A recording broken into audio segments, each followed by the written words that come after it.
8th August 2025, SEBI has just released a consultation paper that is about to completely change the Indian investment landscape.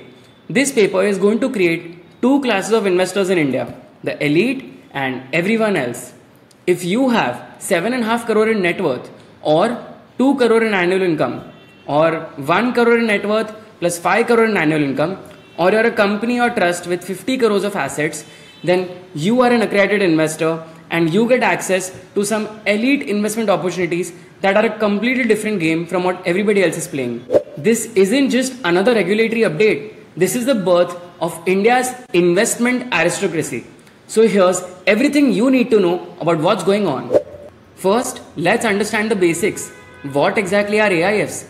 AIFs are privately pooled investment vehicles which offer high risk, high reward investment opportunities. Unlike mutual funds, AIFs offer more flexibility to investors. Currently, to invest in an AIF, investors have to commit minimum of 1 crore rupees, and this was a threshold that was set back in 2012 to determine the sophistication of investors. The first problem is commitment versus contribution. The 1 crore is just a commitment. Investors don't have to actually invest that money upfront. The money is called by the fund on an as needed basis as and when new investment opportunities arise. Hence, there is a very big chance that investors may inflate their actual commitment amounts, which don't really translate into the real risk-taking capacity. Second, this is an outdated threshold.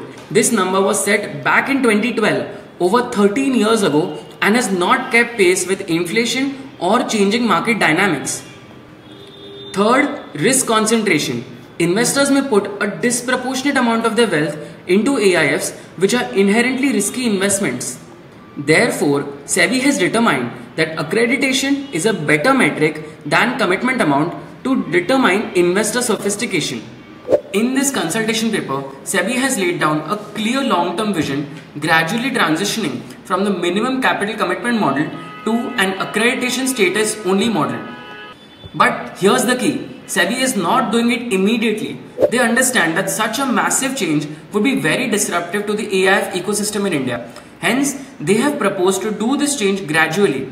And the changes in this consultation paper are the first step towards moving to an accreditation-only AIF ecosystem in India.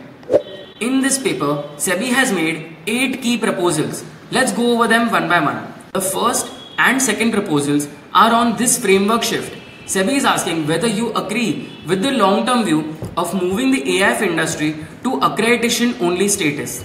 And second, SEBI is asking if you agree with the dual-track approach that it is proposing, which is that there will be regular AIFs with 1 crore minimum commitment and AI only, that is accredited only AIFs, where every investor has to be an accredited investor. The second type of AIFs, the AI only AIFs, would have a lighter touch regulatory framework than the investors in 1 crore minimum AIFs. The third proposal is on allowing pari passu schemes.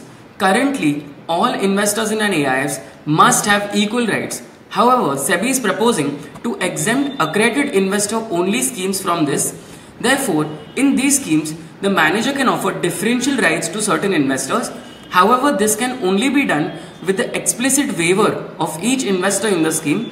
This is completely similar to what has already been offered to large value funds, where each investor has to be accredited and each investor has to commit a minimum of 70 crore to the AIF. The fourth proposal is on extending the tenure of the fund. Currently, AIFs can only extend the tenure by 2 years.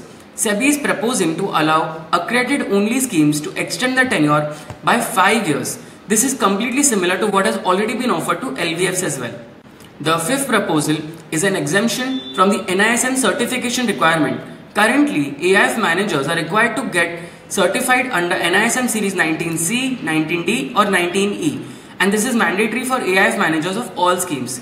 However, SEBI is proposing to permit accredited only schemes investment managers to not get the NISM requirement because they are saying that the investors are already sophisticated as they are accredited investors. Hence, they can make a determination whether that person is fit to be the fund manager or not.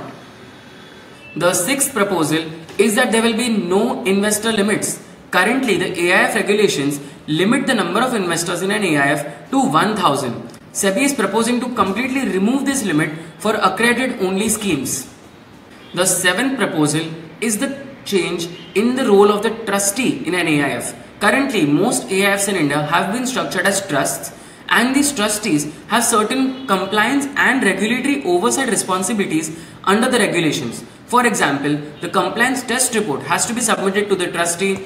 The trustee also has to be looped in all the key changes that go into an AIF. SEBI is now saying that the compliance responsibility and this oversight role will shift from the trustee to the manager, thereby completely signaling a change in how trustees operate in the Indian AIF ecosystem. The logic behind this change is that SEBI is saying that these sophisticated accredited investors can monitor the managers themselves. The eighth and last proposal is that SEBI is proposing to amend and bring in all these changes into the AIF regulations itself, and SEBI has given a copy of the amended AIF regulations in Annexure A of the consultation paper and is asking for your views on the same. Reading this consultation paper will give you an insight into what the next 10 years of the Indian AIF industry are going to look like. So if you are already an accredited investor or you want to become an accredited investor and are looking at what other benefits are there for you in the Indian investments landscape, then hop on to navigateaif.com. We would be happy to help you become an accredited investor super fast and also help you understand all the benefits that are there for accredited investors in India. Thank you.